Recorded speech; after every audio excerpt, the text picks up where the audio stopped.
Good evening. Welcome to tonight's meeting of the City of Tucson Planning Commission. My name is Tim Kinney and I'm the chair of the Planning Commission. The responsibilities of this body are to advise the mayor and council and the Planning and Development Services Department on the adoption of long-range plans, policies, specific plans, and regulations that affect land use and development. Will staff call the roll call, please? Certainly. Chair Kinney. Here. Commissioner Lampo. Here. Commissioner Lane. Present. Commissioner McCancy. Present. Commissioner Ortiz-Pino. Present. Vice Chair Silva. Present. Commissioner Small. Present. Commissioner Trumbull. Present. Commissioner Veach. Present. Commissioner Willett. And Commissioner Young. Let the record reflect that a quorum is present. Thank you. Okay, item number 2, approval of minutes and legal action report for March 18th, 2026. I'd entertain a motion. So moved. Second. Second. Any discussion or changes? All right, all those in favor of approving the minutes, legal action report for March 18th, 2026, say aye. Aye. Aye. Any opposed? Okay. Item number 3, large-scale data center regulations. This is a planning commission study session. It is not considered a public hearing. It's an informational meeting where commissioners have the opportunity to review the proposed code amendment before a formal public hearing. This is not the time for public comment on the item. Public comment will be taken at the public hearing, which will likely take place next month. However, members of the public may also address the commission during the call to the audience, which is later on in tonight's agenda. Would staff please provide their presentation for item number 3? Thank you, Chair Kinney. Certainly. And thank you all for joining us tonight as we are discussing the proposed Unified Development Code amendment for large-scale data centers. Just a little bit of background on where we are with this. Currently, the zoning code within the city of Tucson treats smaller data centers as a storage use. However, the large-scale data centers are not addressed in the UDC as an emerging land use. As a result, there are no standards for their development. Mayor and Council requested an amendment for addressing large-scale data centers at their August 6, 2025 meeting, and with the intention of establishing guardrails for their development. Additionally, Mayor and Council adopted a large quantity water users ordinance on August 19th, 2025 to address large quantity water users that include data centers but are not limited to them.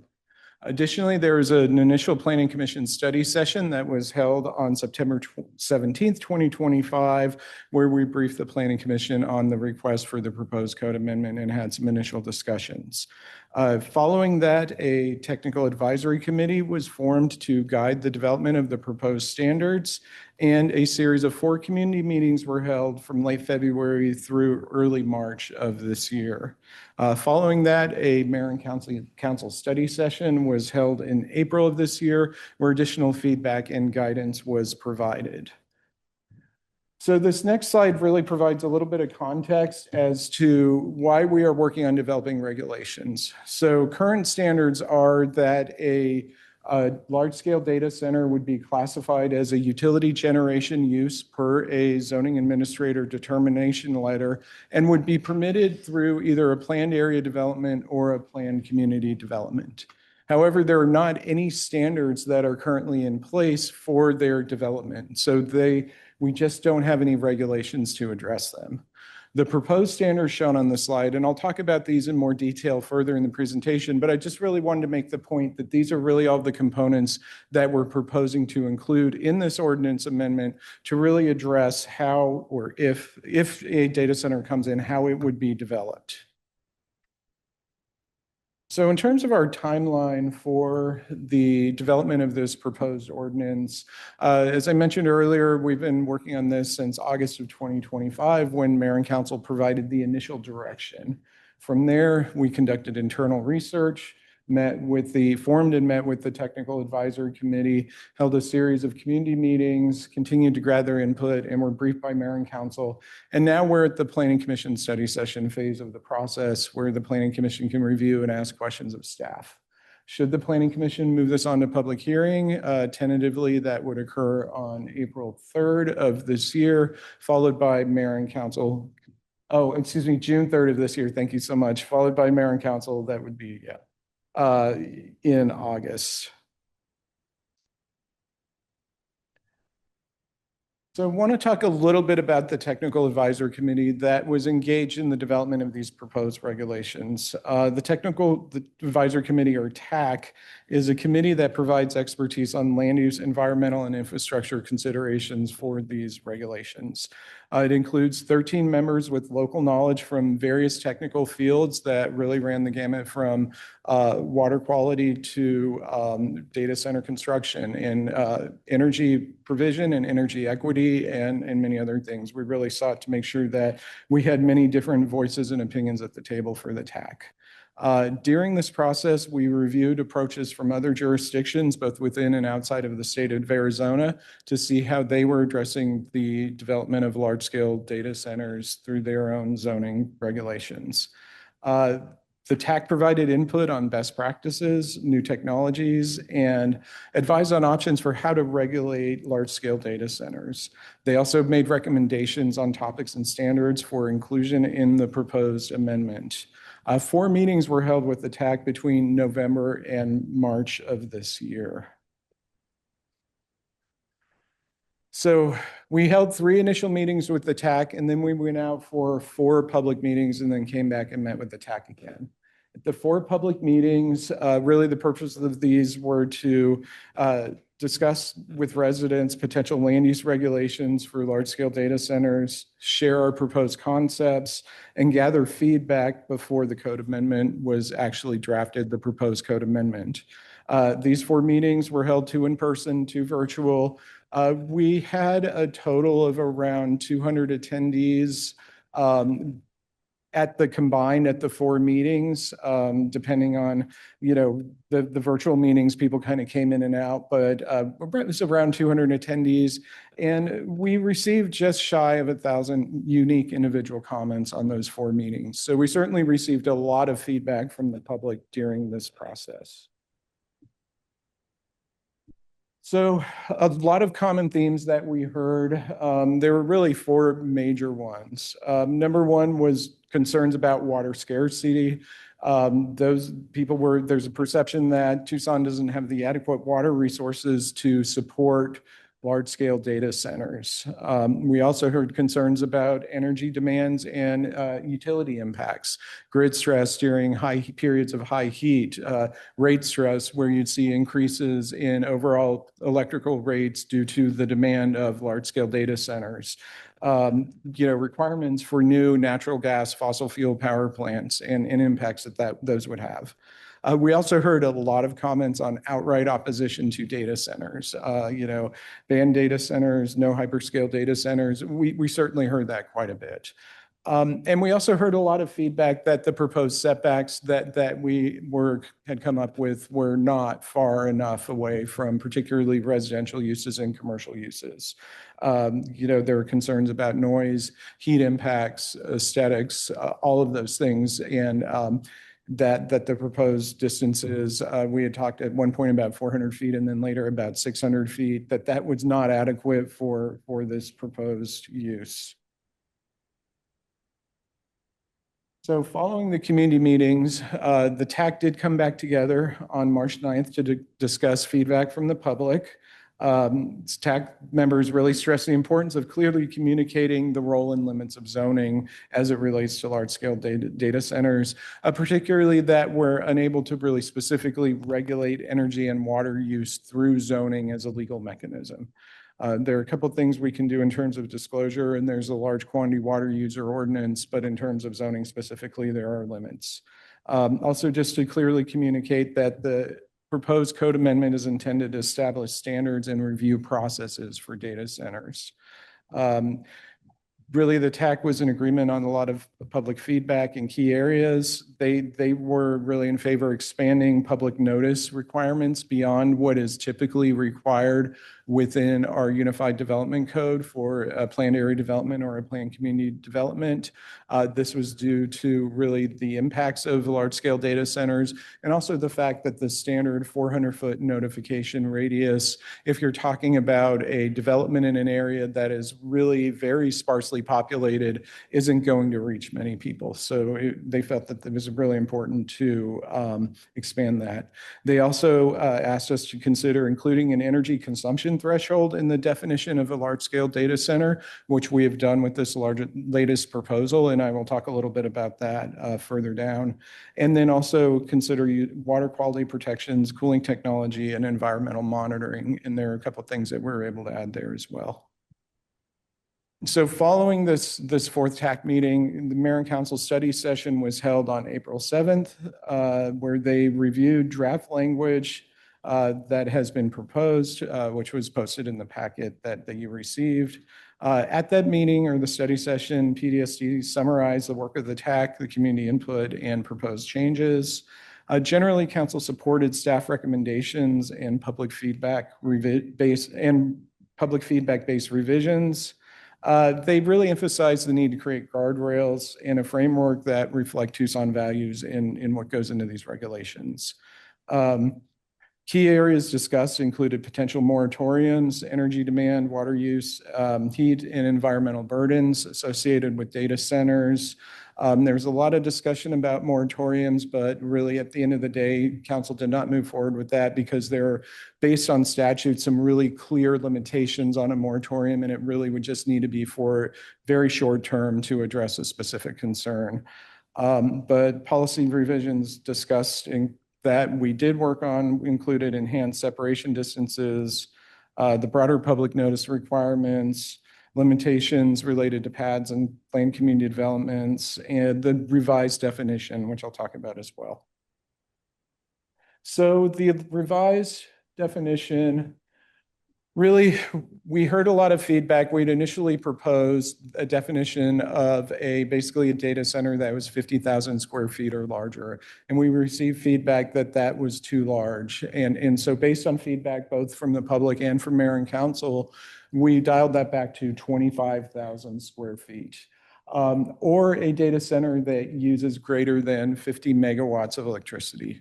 And part of the reason that we looked at adding that utility use threshold along with the smaller square footage requirement was because as technology continues to evolve, we may see data centers that are becoming more and more compact as computing systems are becoming more compact, but they're still using very large amounts of energy. And so it would be it would still be functioning effectively as a hyperscale. It's just much smaller. So we wanted to make sure that our definition was broad enough to really capture that and that we could then regulate it with the standards that we're proposing.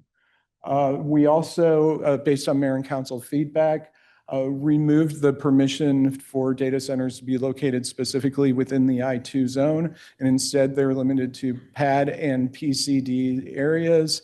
All of those would require specific Mayor and Council review, public hearing, neighborhood meeting, as is already the process within the Unified Development Code.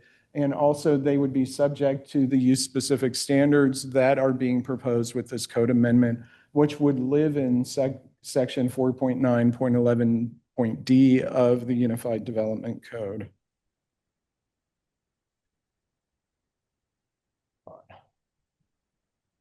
So in terms of the specific proposal changes that we're including in this package is limiting noise at the property line to be consistent with the existing city noise standards, requiring sound walls or roof screening to really limit how noise would attenuate outside of the data center, establishing standards for generator use, including requiring battery backup as a first line during periods of grid disruption or instability, and also prohibiting load shifting, which would be the running of generators instead of using grid power. So really focus on utilization of grid power whenever it's available to limit those other impacts from generator operation. In terms of water supply, we would require that any proposed development would need to comply with the city's large quantity water user ordinance, and that's if a Tucson Water customer. That ordinance specifically applies to customers of Tucson Water. There's also a requirement that the applicant must demonstrate adequate water supply for any proposal.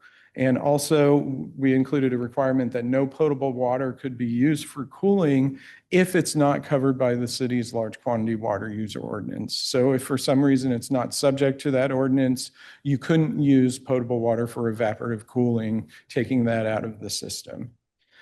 We also are proposing to include some energy disclosure. First of all, like water, the applicant must demonstrate adequate energy supply at time of application. Needs to really be assure the city that the energy supply is there and available. And also a disclosure requirement of the energy mix that would be going into the operation of the data center. So what are the renewables that are being used? What is the percentage of the energy mix? So we don't specifically have the authority to regulate through zoning the actual energy use, but we do believe we have the authority to regulate the disclosure of that energy use as part of a public process where that could be included in the application for that public process. Additionally, some additional landscaping standards are proposed, including a 20-foot enhanced landscaping buffers, reduced parking requirements to address actual need. And we have added in also a proposed maximum of 40% lot coverage on a site for any data center, large-scale data center, with the remainder preserved as open space. And we've also proposed a requirement that an applicant revegetate any disturbed land on that site with native plants. So a little bit just to reiterate some of the changes that we made based on the feedback that we've received from both the public meetings and from mayor and council. We have reduced the definition threshold for a large-scale data center from 50,000 to 25,000 square feet and added a power consumption threshold. We also are proposing to limit development to just pads and PCDs instead of the I2 zone. And we are also looking at enhancing the area for notice for property owners, increasing that from 400 feet to half a mile, and for all neighborhood associations within 2 miles instead of 1 mile of the development. And then also increasing the setbacks from that 600 feet that we discussed at the meeting to a 1/4 mile from residential zones. That's 1,320 feet. And then from 400 feet from commercial zones to 600 feet. So again, that just takes us back to where we are in the process right now, which is the Planning Commission study session for the opportunity to ask questions of staff, discuss the proposal. And our recommendation is that the Planning Commission set the Unified Development Code amendment for large-scale data centers for a Planning Commission public hearing on June the 3rd of 2026. So thank you for your time. Thank you, Carver. Great presentation. Thank you. Real quick before I open it up to others, you mentioned moratoriums, and that's come up a few times, and I think a lot of people might not know the kind of meaning of that term. It's kind of a term of art. And a lot of people are wondering why we can't just ban data centers outright. So could you go over that one more time? Certainly. So a moratorium would be basically a prohibition on data centers or large-scale data centers. And so that is something that state enabling statute gives the city the authority to do in very limited circumstances based on very specific criteria. However, it would not essentially prohibit them forever. It would just be for a short period. And in terms of like what the reasons for not prohibiting them outright, I'm going to defer to Joe Andrews, our attorney, who can speak in more detail. And the statute, if anybody's interested, I'm Joe Andrews with the City Attorney's Office, is ARS 9463.06, and you can pull that up easily on the internet and take a look at it. It does a couple of things. It limits what you can do under the terms of a moratorium based on the powers that the cities and towns get from the legislature. And on top of that, it does actually empower the property owners and developers a little bit if the city doesn't follow the right criteria or if we act in any way wrong. It doesn't have the power that most people think a moratorium would have. All right. Thank you, Joe and Carver. So, it sounds like legally and probably practically banning them outright isn't really possible. So what we've done here is created some guidelines for when something might come in. It's required to be in a PAD. So each one of these is going to be reviewed by the mayor and council, right? So if any come in, they're going to have to meet all of these restrictions, and then they're going to have to go before mayor and council, plus a zoning examiner and all those processes and neighborhood meetings and all that. So each one will be individually reviewed.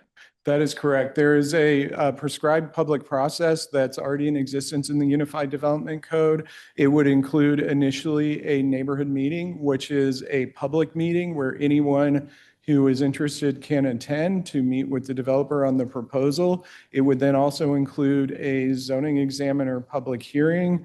And the zoning examiner is a quasi-judicial individual within the city structure who reviews all proposed zoning changes and makes recommendations to mayor and council. Following that public hearing and the zoning examiner's ruling, it would then go to mayor and council for their review and consideration. Additionally, if it's subject to the large quantity water users ordinance, there's also mayor and council action associated with that would figure into it, making it a further public process. Great, thank you. So a lot of political barriers. I believe, correct me if I'm wrong, but Commissioner McKenzie, you were on the TAC, is that right? Do you have, That's correct. yeah, do you have any input based on your experience on the TAC? Well, I could probably go on that subject for a little while, but I don't know that it's appropriate. I don't know that I have anything beyond what was here and then some corrections to the, some of the documentation that I saw, which I'd be happy to go through now if you want me to. Sure. Okay. So one of the things in this presentation, you write that the generator use no running generators instead of using grid power as load shifting. In other documents, you define it differently as load shifting as running generators just for non-emergency purposes. So I think that needs to be clarified. That's a very important clarification with respect to noise, energy consumption, and that kind of thing. The maintenance testing, as stipulated, limited to weekdays, 9 to 5 p.m. I was just curious what was wrong with Saturday and Sunday. Because, the testing, they have to test the generators, just to make sure they're operating. And, that could occur on a weekend. And it was curious to me why you wouldn't be able to do that on a Saturday or Sunday between 9 and 5 as well. Generally, the provision was to permit the testing of generators during regular business hours. And so that would be believed to be generally 9 a.m. to 5 p.m. So that if you do have people who might be, might be at work during those hours, and they wouldn't be necessarily on Saturday and Sunday. So it was just to try to limit their impacts to very specific times. Yeah. Okay. I mean, it still seems a little odd to me, but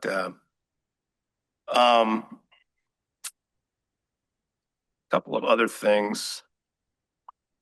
I thought maybe in terms of the energy disclosure, and we did talk about this quite a bit in the TAC meetings, that the way those diesel engine generators, assuming they're going to be there for backup, and I would imagine they're going to be gas diesel engine generators, that they could also disclose some prediction or anticipation of how those are going to be run in an emergency basis. Okay, which would then be some vital information for your noise restrictions and energy consumption and stuff like that. On the water supply, I was curious. We did have some discussion about closed loop cooling, and I was curious why we didn't maybe go as far as to say, let's just mandate closed loop cooling.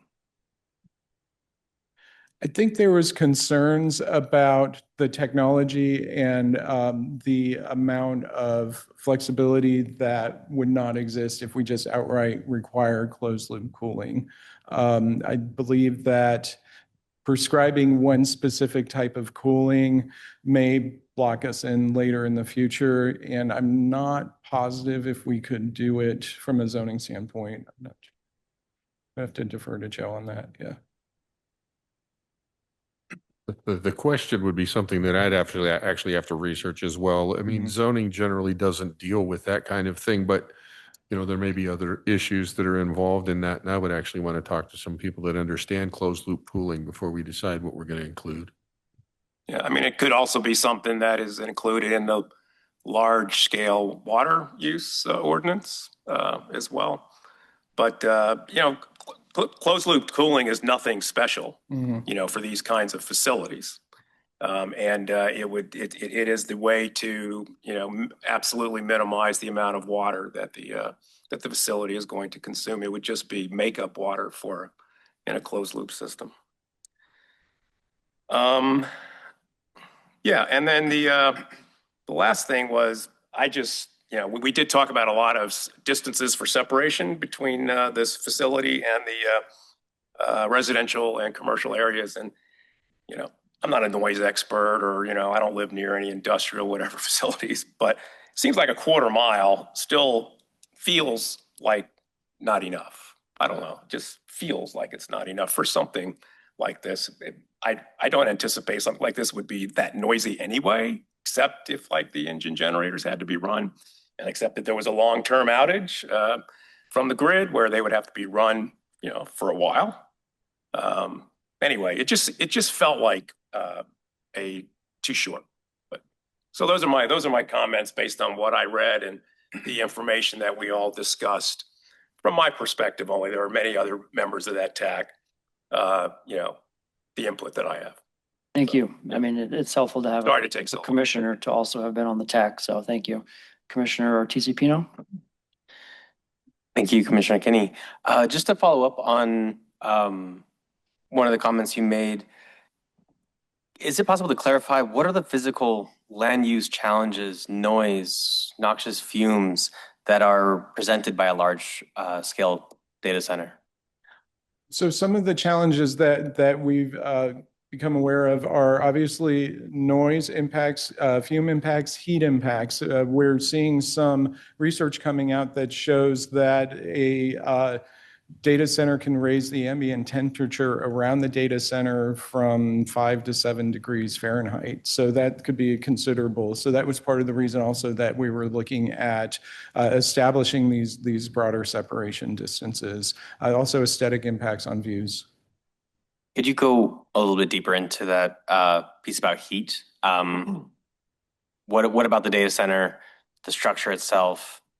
How is that creating heat in the ambient? So there might be a couple of ways that it's creating ambient heat. It may depend on ambient heat that comes off of the cooling system, whether it is a closed loop system or an evaporative cooling system. Both of those, all of that heat that's coming into the data center to operate the CPUs is going out. And so that's creating part of that. You may also see some additional heat impacts just from that amount of impervious surface. But we believe that it's probably more from the cooling that's occurring on that site. And so we just want to ensure that we limit those impacts on surrounding land uses.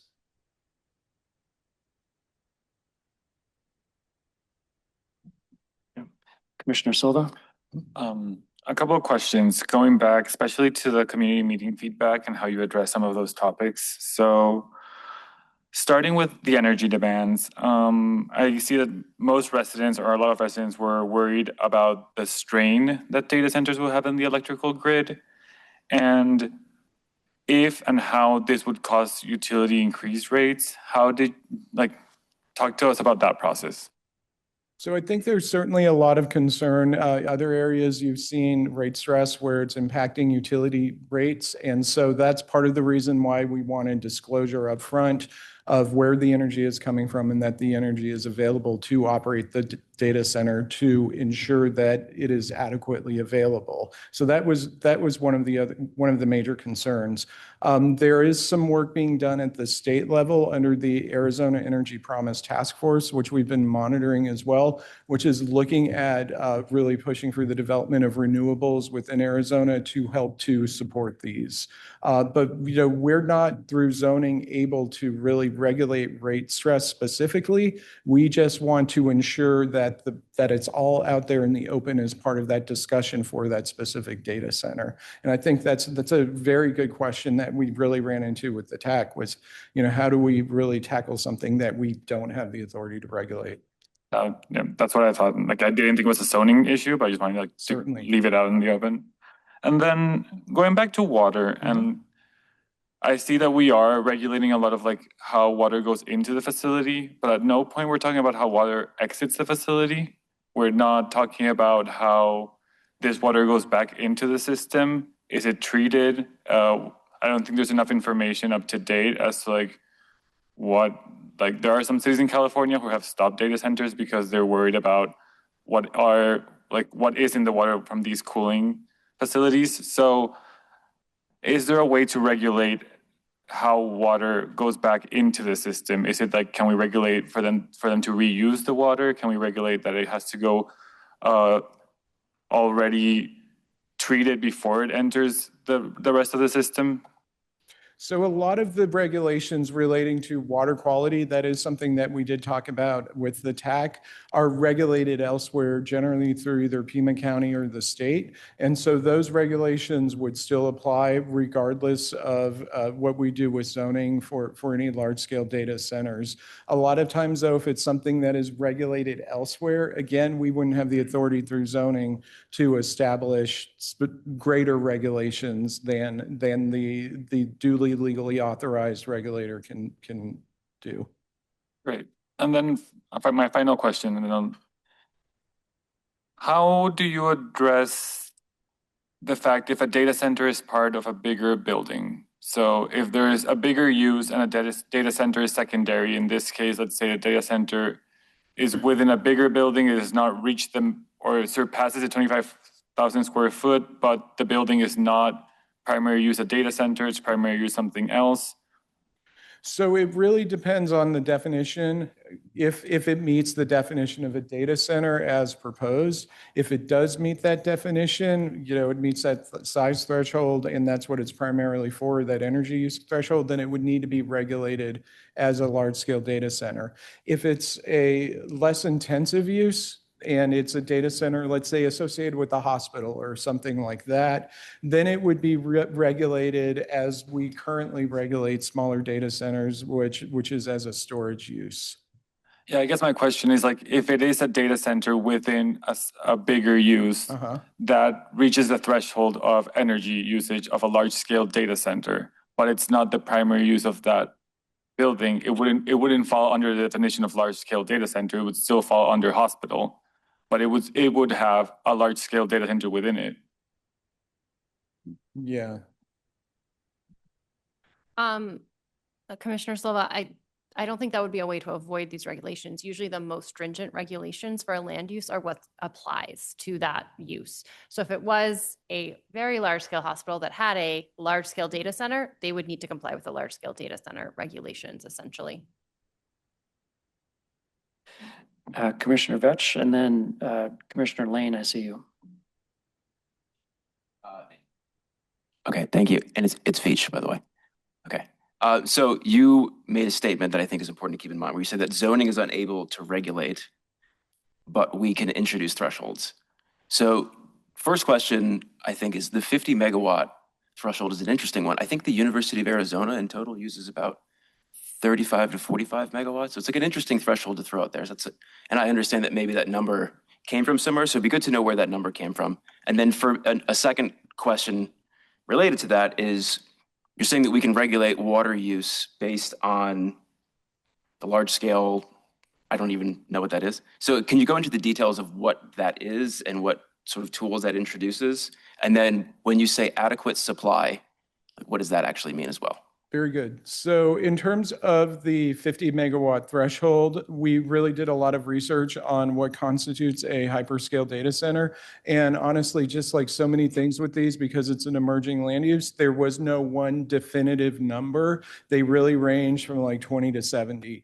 But there are certain federal regulations that we did see that were based on a 50 megawatt threshold. And so because it's based on regulation elsewhere, we felt that it made more sense to base our threshold on that as well. What was your second question? I'm sorry. Second question was regarding water. It's two parts. One was about the ordinance, the large, whatever that is, water ordinance, and then how that's defined and what you mean exactly by adequate water supply. Okay.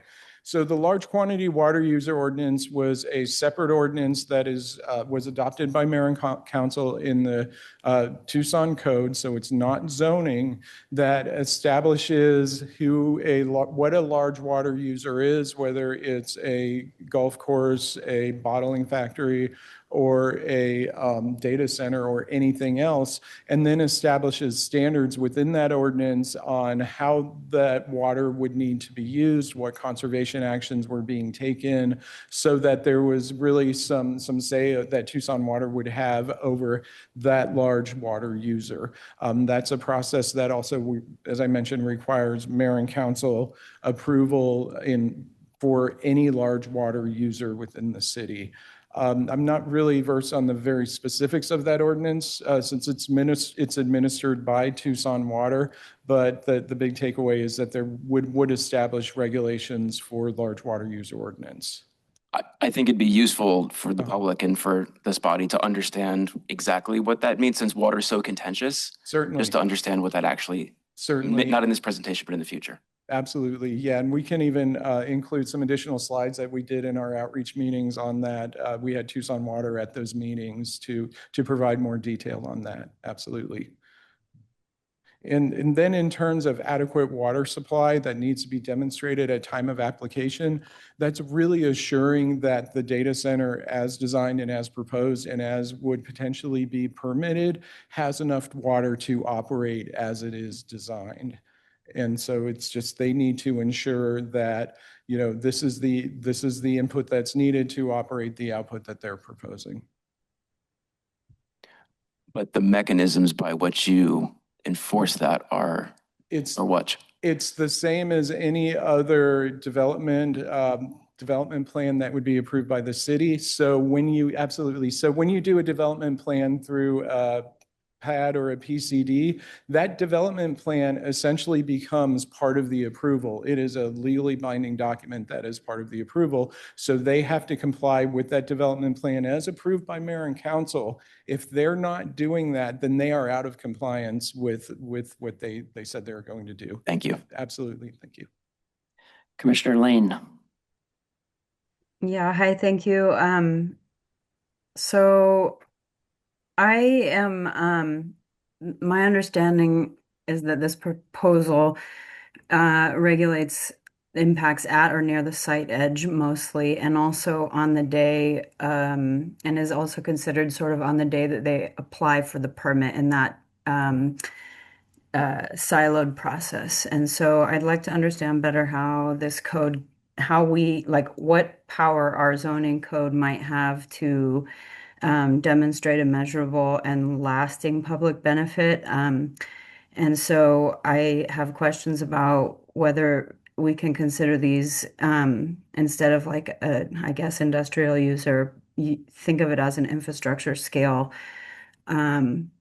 consumer. And can we trigger impact fees tied to the megawatts in water use? Can we require mandatory public return of some kind over time and long-term accountability? is there a way to implement annual public reporting on energy, water use, and emissions? And is there any opportunity for potential profit payments to the surrounding community based on these annual targets? And then are there penalties in place or permit revocations if the targets aren't met each year?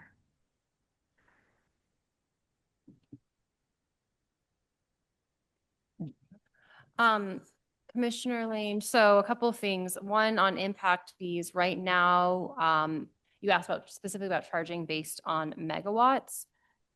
So one, any proposed data center would be charged impact fees based on the use.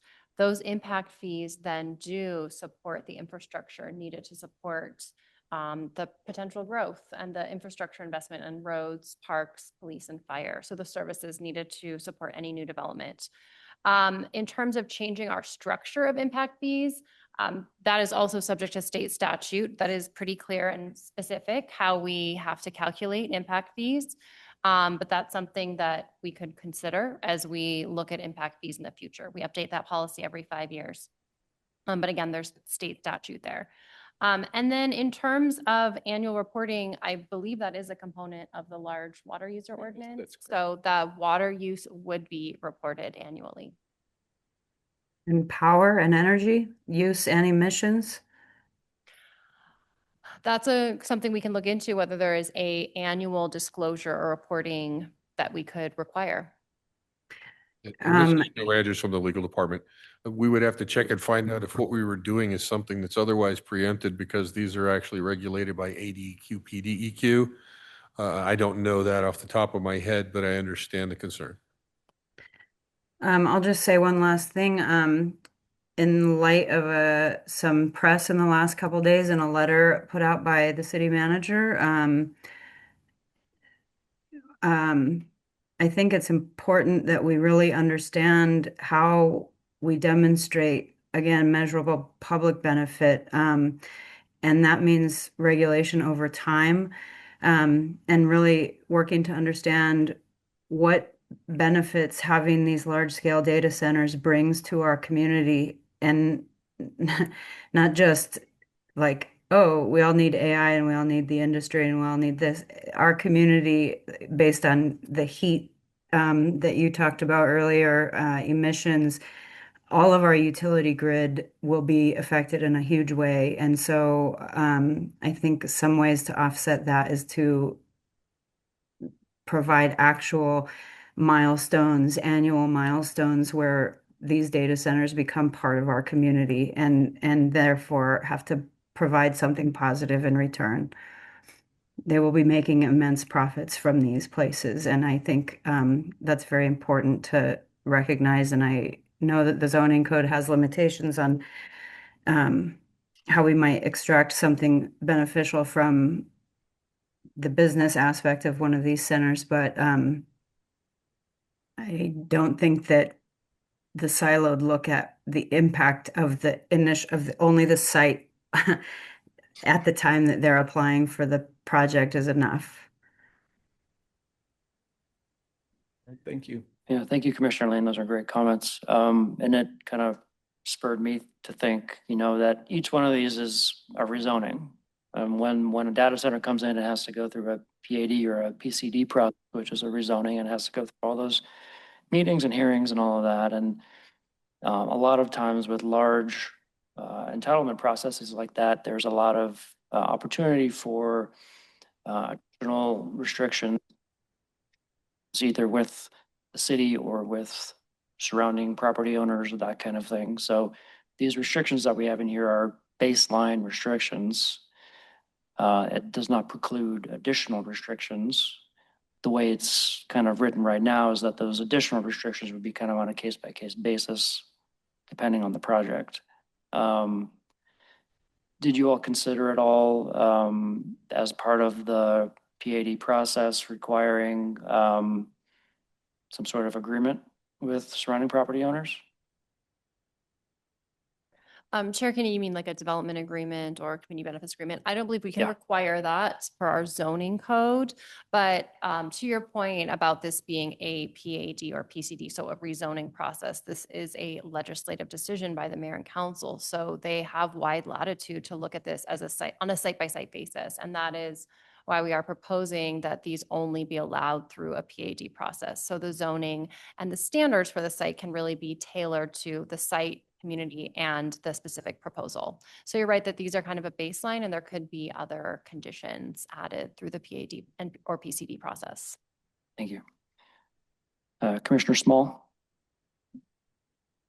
So, seems to me it's obvious what we're trying to do here.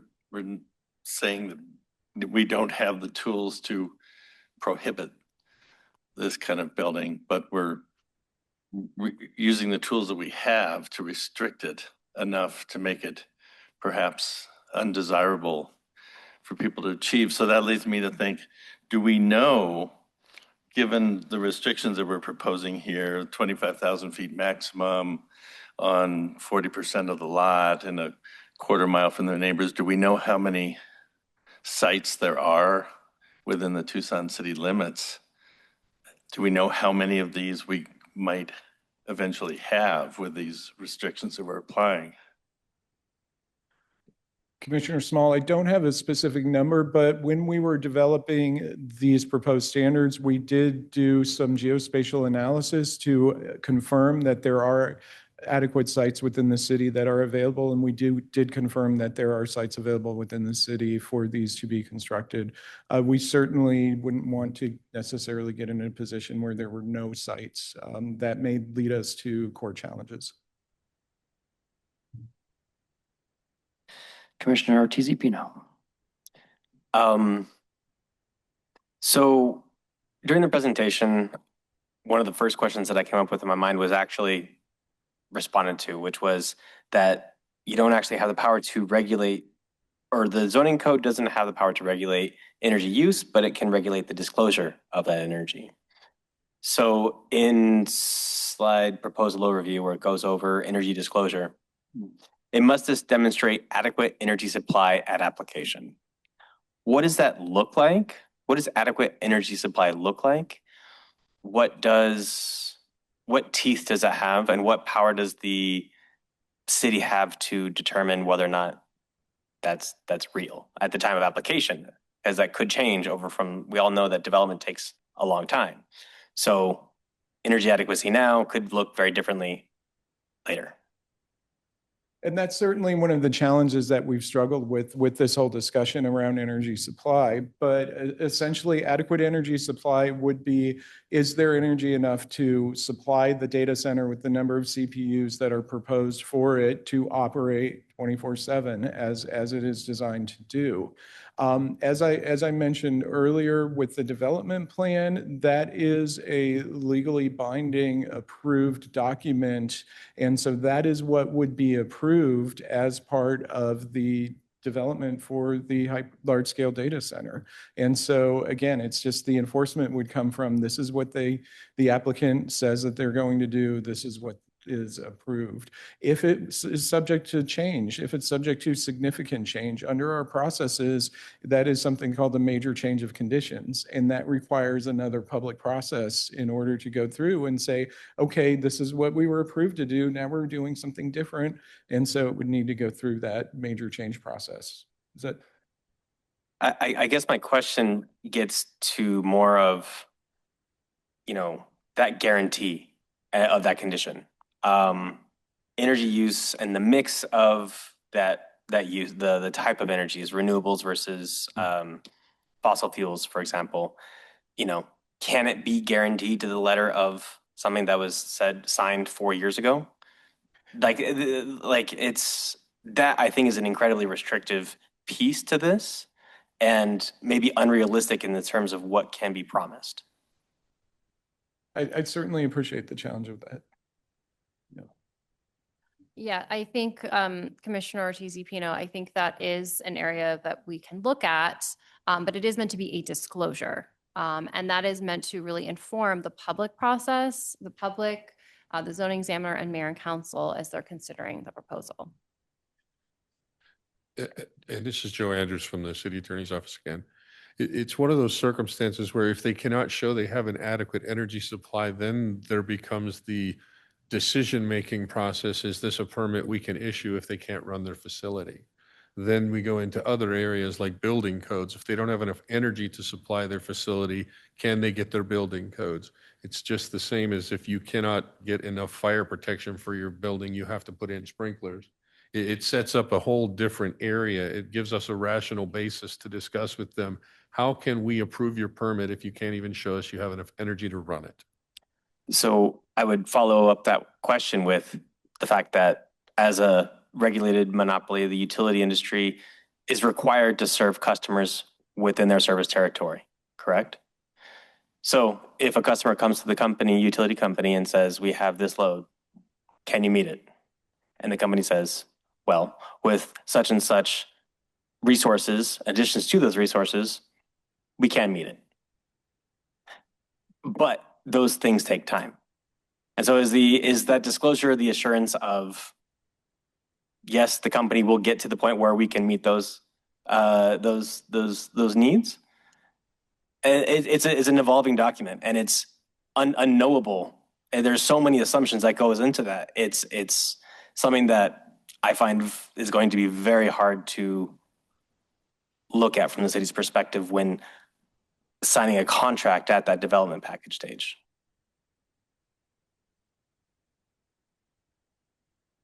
Member Ortiz-Pino, I agree. It's a moving target, and staff is doing everything they can to try to come up with something that we can work with. As you would know, many regulations in areas dealing with development are not perfect. And again, we keep running into the problem that we cannot directly regulate a lot of these areas because they're already used or occupied by other higher up governmental entities like the state or the Fed or sometimes even the county in an area that we don't have the power to regulate. So what we're doing is the best we can. And at the same time, we're going to rely on Arizona Department of Environmental Quality. We're going to rely on Pima County to do their job for the environmental issues. When it comes to the energy issue, you bring up a great point. Does it mean they have to have it now or they can't operate until they get it? Those are the things we're going to have to work out with regard to that particular reporting requirement. Is can the energy be provided and when can it be provided?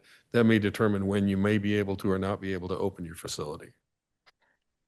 One final thing, sorry guys, is at what point, and have you looked into whether or not you're starting to run into the authority of the Arizona Corporation Commission to regulate and disclose or issue those contracts and those agreements between the company and the developer? You know, at what point is the city just saying, well, we just need a piece of paper that says something, but the other authorities, the state authorities, the federal authorities are the ones that are actually regulating it? Mr. Ortiz-Pino, you've spelled out the exact issue that we're going to have to deal with regard to this. The city cannot regulate where the Corporation Commission does, but we can require that your facility has to be able to operate.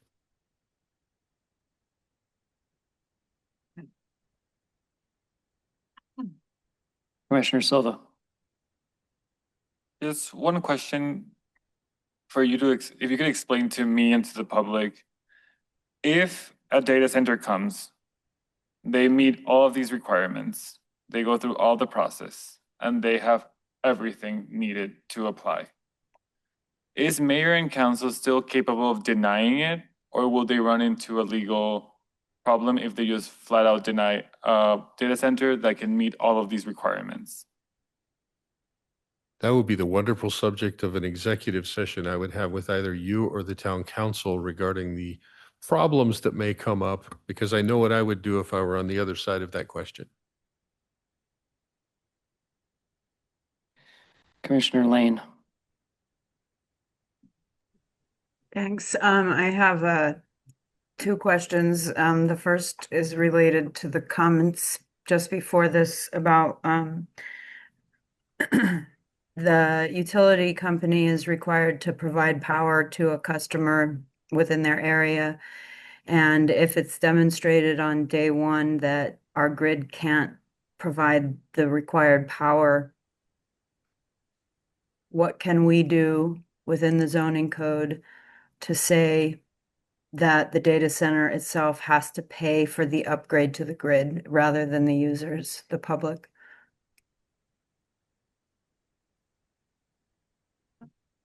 Commissioner Lane, I believe that would be outside of the zoning code. That is really up to the ACC and those utilities to require that infrastructure investment from a power user.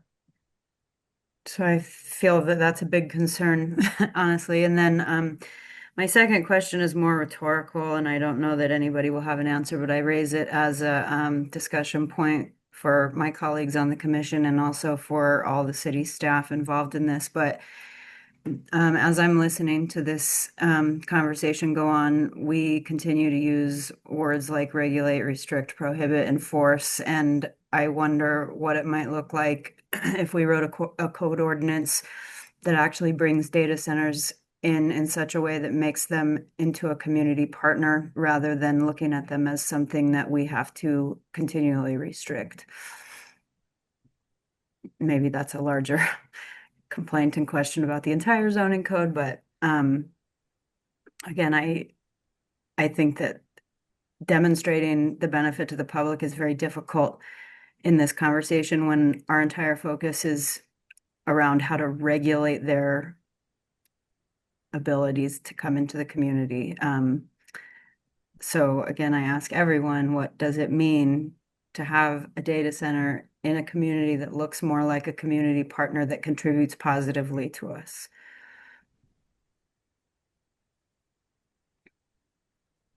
Thank you. Give it some thought. Commissioner Lampo. Thanks, Mr. Chair. I had at least 30 questions as I went through these materials, and most of them have been addressed. The last question that Commissioner Silva raised, one of the ones that I think is most important is, are we confident that this amendment is not arbitrary and capricious or functioning as a de facto prohibition while giving the appearance of creating a pathway forward for data centers? Will this ordinance expose the city to litigation? That's probably the most important question that I have. I think we kind of went over that. Leading into that, though, I always ask, has there been a model local law, League of Cities and Towns? Is there something that we can rely on? Something that we could possibly include in our next agenda packet? Mr. Chair, Member Lembo, not yet. I understand it would be great if the League of Cities and Towns had something, but they're struggling with the same issues that the city is. What generally happens with the League of Cities and Towns is one entity, be it the city of Tucson, city of Phoenix, Flagstaff, or whoever comes up with something. And then what will happen is the League of Cities and Towns will say, hey, that looks like a great one. Let's turn it into the model. Yep. They don't generally generate it off on their own. Okay. And then just really broadly, what will it take for mayor and council to look at a PAD and approve it?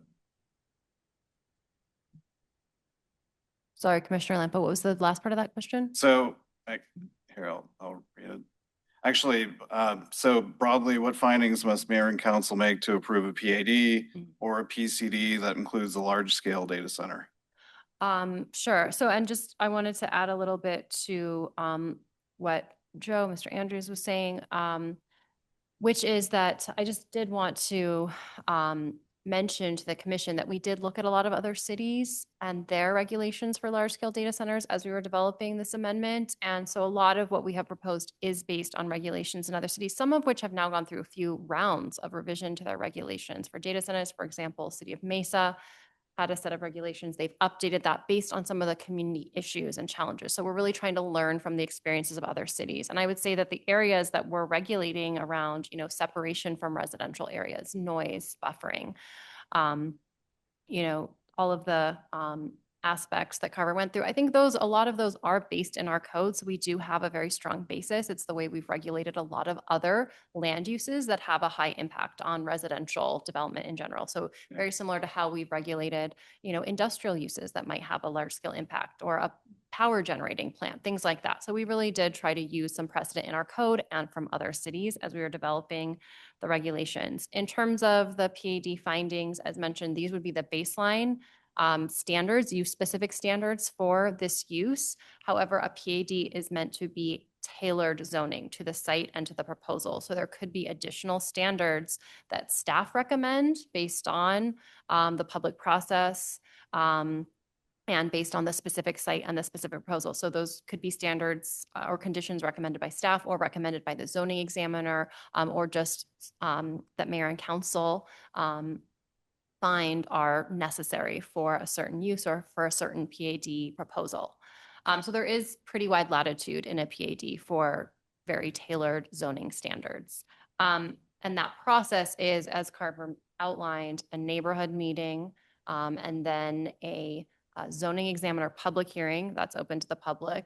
And then the zoning examiner makes a recommendation to mayor and council, who also would have a public meeting to consider the PAD or PCD request. Okay, a few more. So I think it was Commissioner Small who had asked the question about, have you looked at how many properties within the city actually, meet the requirements of this? And so, is it possible to see a map of that during our next meeting? Yeah, I don't believe we can do that, Commissioner Lampo, because it is a PAD process. Almost any site is hypothetically eligible. I mean, there are setback requirements. Earlier, we had been looking at a special exception process in industrial zones. So we did have a map of eligible sites that could qualify, but since there is no minimum site size or specific zone that this is now specific to, it would be very difficult to create a map like that. Okay, is there a way to strongly push for data centers to utilize non-potable water? Ideally, could we require a hierarchy that puts reclaimed, recycled, harvested, recovered, or other non-potable water sources first?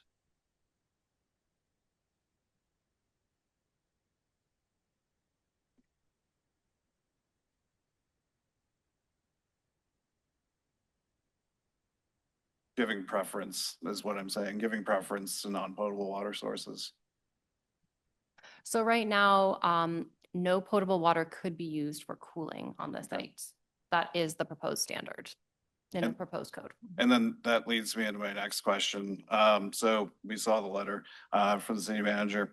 Does the city or has the city considered a need for an intergovernmental agreement with Pima County? So county data center projects cannot indirectly use Tucson water without city review. That's something that would be the purview of the city manager's office. We can discuss that, find out if there's anything in the works. Okay. I think that's most of my questions. I think we've addressed quite a few though, so thanks. All right, Commissioner Ortiz-Pino, McCansey, then Trumbull. So you really intrigued me with one of your responses to Commissioner Silva, which was, what would you do in that scenario? So like, if there was a PAD that met every single standard and it was still denied, like what is the next step? Because that seems at that point arbitrary and capricious. Mr. Ortiz-Pino, that would be an executive session where I would have to, or the city attorney would have to advise the particular body on the situation.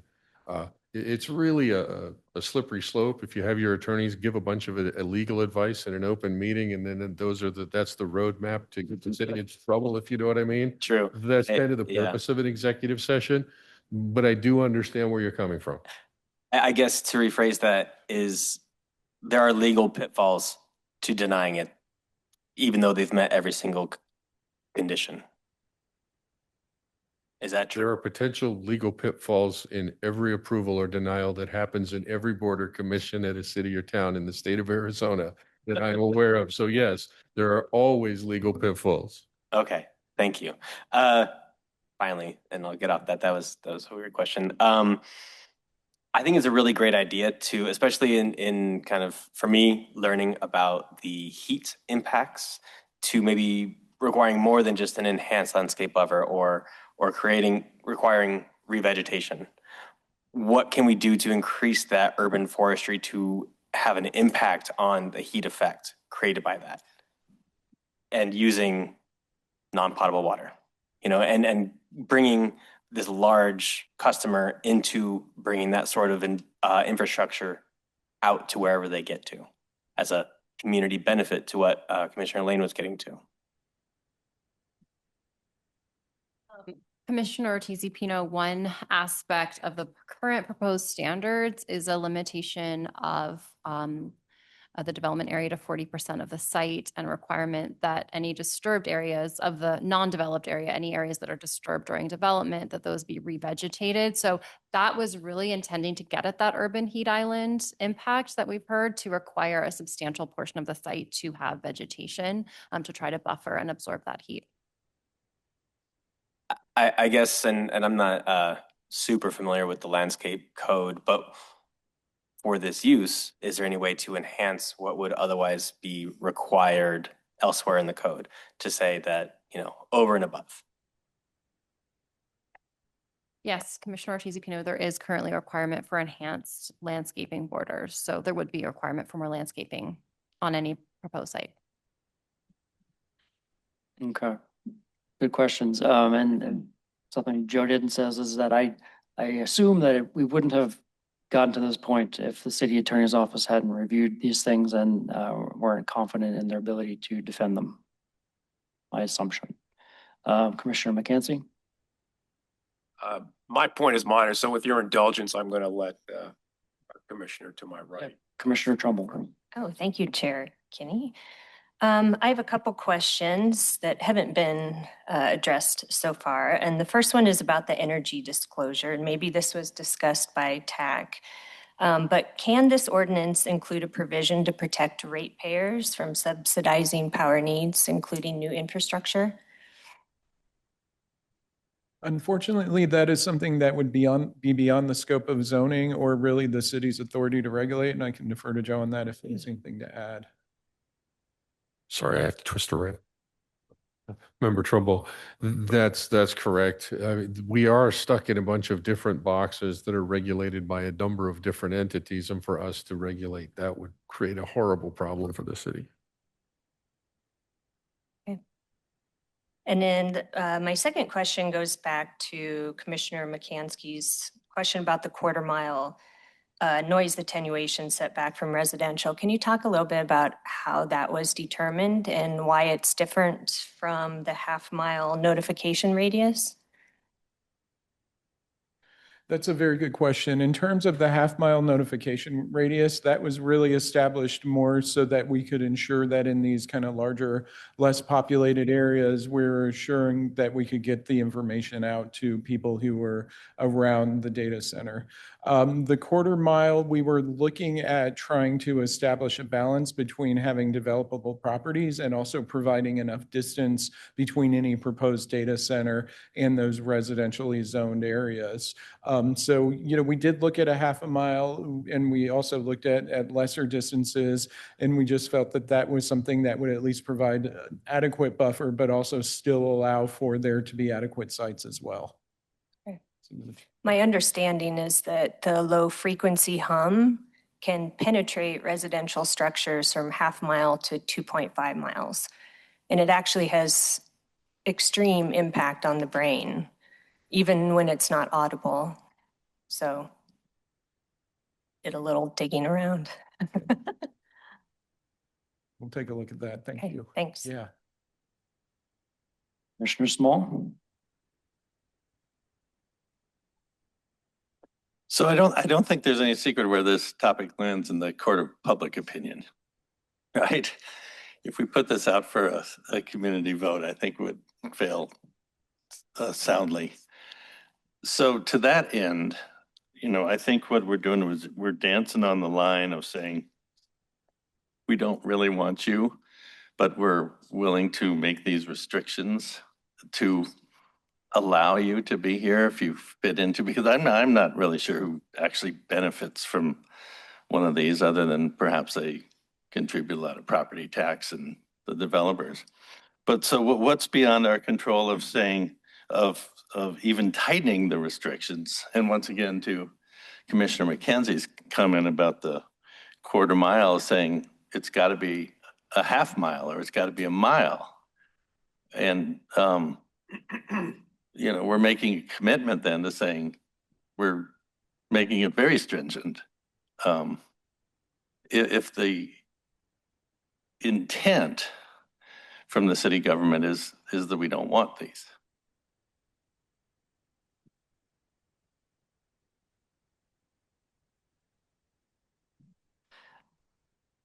Is that there's a kind of a question.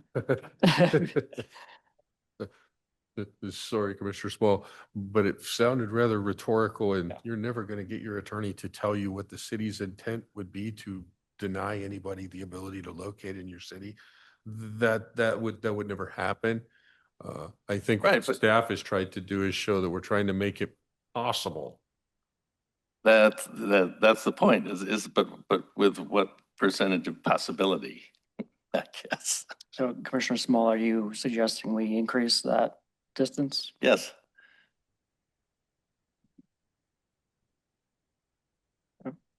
Commissioner Cansey? Thank you. I'm just going to guess that the reason why you wouldn't extend it too much further is you would open yourself up to an unreasonableness standard at some point down the road.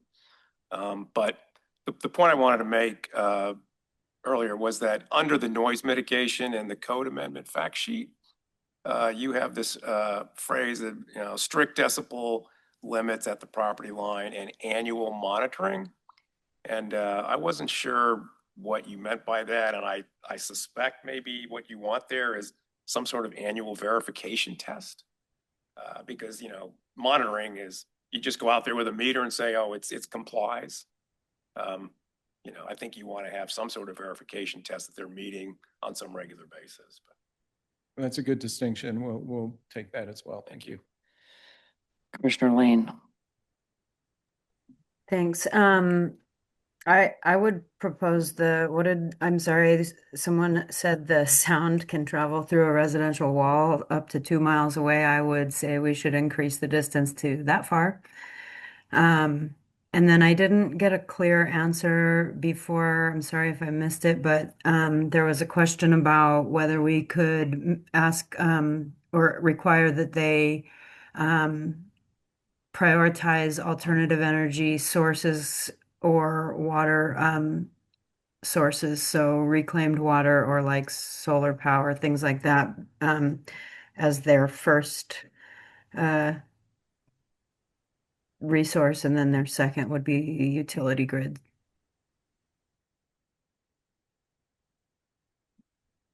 Commissioner Lane, I don't believe we can require certain energy types, but that is the purpose of the disclosure statement, so there's awareness of the proposed energy mix, and that would then be subject to that public review process. And we have no way of being a bit more heavy-handed in that, given the intense and utility use that we're all understanding exists. I mean, I think what is being said over and over and over again is that our public utility and resource is not adequate to support this. So, and that we can't make them pay for the upgrades. And so there's no way to protect the public from having to pay for those. And there's no way to require that they use alternative sources. So I think this seems like a pretty bad conundrum to be in. Remember, Lane, what we're saying is the zoning code is the wrong tool to use for those restrictions. If TEP wants to adopt some kind of restrictions with that, that's their prerogative. I don't know that they will or they will not, because we cannot regulate the energy use. That would be something that would need to be incentivized somewhere else. Commissioner Lampo? Yeah, one thing that I don't think we really got to is how will the city prevent an applicant from avoiding the ordinance by phasing the project, using separate ownership entities, building multiple smaller facilities? Essentially, what happens if I come to the city and I have an application for a 49 megawatt facility? What happens then? Is it by right in an industrial zone? No, this isn't permitted by right. These would not be permitted by right in an industrial zone or anywhere. There is no by right proposed. In terms of the phasing or the combination of facilities, our definition specifically says a facility, multiple facilities, or a portion of a facility on a contiguous site with the same controlling ownership interest to try to address concerns about people trying to just sort of skirt in right under the threshold and pulling together multiple facilities. So we certainly are aware that that is not something that we want to allow. Okay, but the question too is 24,999 square feet. I've got one ready to go. What happens? What's the approval process? If it doesn't meet this definition of a large-scale data center, then it would be reviewed as a storage use, which is the same as smaller data centers within the city are already permitted.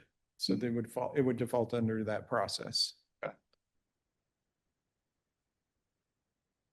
Commissioner Veach.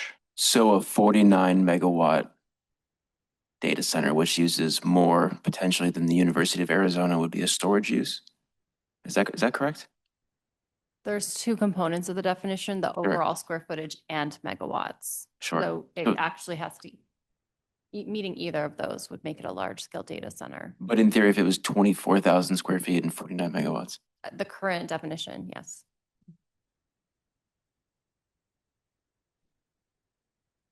Commissioner Ortiz-Pino. I think these will probably be my final comments, but I just wanted to actually commend the Planning Development Services Department in this process. I've had my own conversations with members of the TAC, and from what I've read in the materials, I think there's been an incredibly strong effort to find the middle ground in what is a good regulation, not overly restrictive, but still restrictive enough. And I think you've all done a pretty good job at that, even where I do have disagreements. And I want to commend you all for that and the process. Great job. Commissioner Veach.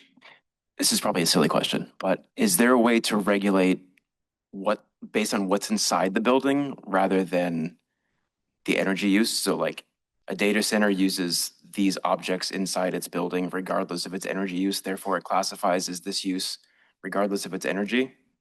Would that be technically possible? I mean, Commissioner Veach, hypothetically, I think we would want to understand if you have a specific proposal. And I mean, land use is based sometimes on the actual structures inside a building and how they operate. So that is what our definition is based on, is what that land use is, which is, Carver was referencing that definition earlier, but collection of computing equipment, processing data, and we have some specific criteria in that definition. So I think it is trying to reference what happens in that facility. Sure. Yeah, I don't have a specific proposal. Thank you for asking. What I'm trying to get at is what others have brought up here, which is if it's a data center, but it's right under the threshold, and we put 4 of them, not necessarily even adjacent to each other, but in a general area, now we have 4 storage uses using 49 theoretically megawatts of energy at 24,000 square feet. And if we could instead regulate based on what is inside the facility, it wouldn't necessarily be tied to energy use. So maybe some of those loopholes would be closed. I'm not saying they will be used because I'm not aware enough of whether a 49 megawatt data center is even something that's a desirable use. I really don't know, but it is a large amount of energy to be using. That's kind of what I'm trying to get at. One of the things we also consider in this definition, Commissioner Veach, is existing data centers in Tucson. And there are some smaller scale data centers that are, I think, about 10, 20,000, some a little more, square feet that we're not aware of many negative impacts that those data centers have had. Some people actually were surprised to find that they were in their neighborhood or nearby. So we're trying to, learn from what is already operating in our community. Except those are not AI upscaling data centers. Those are kind of a different use. That's all I'm trying to say. Yeah, I'm not Thanks. sure exactly how they operate. Yeah.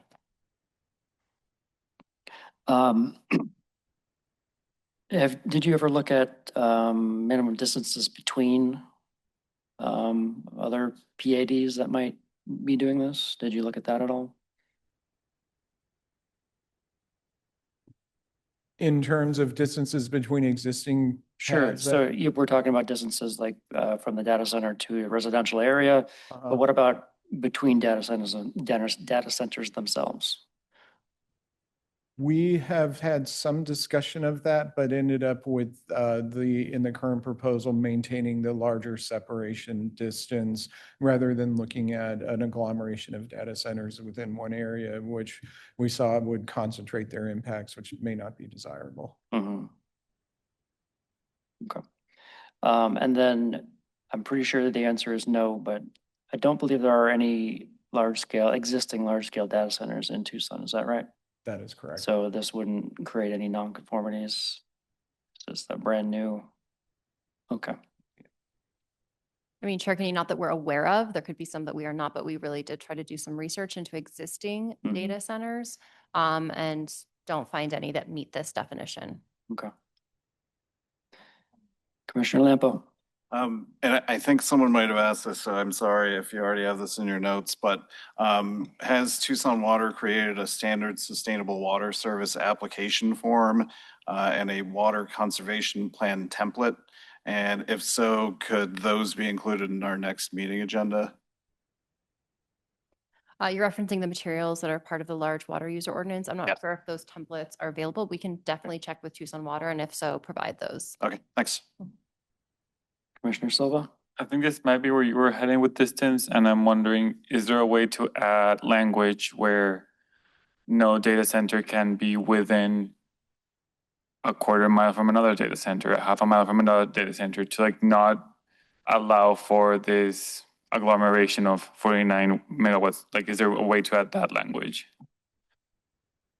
Yeah, Commissioner Silva, that's something we have similar standards for other uses in the code, so we can definitely look at that.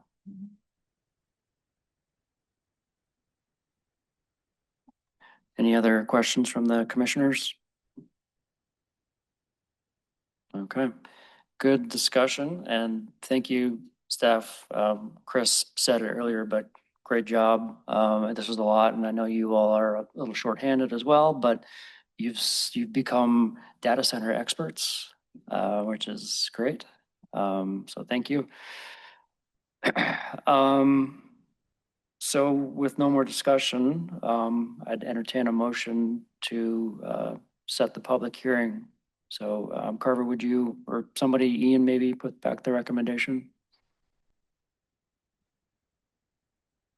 I'll make a motion to recommend that the planning commission set the Unified Development Code amendment for large-scale data centers for a planning commission public hearing on June 3rd, 2026.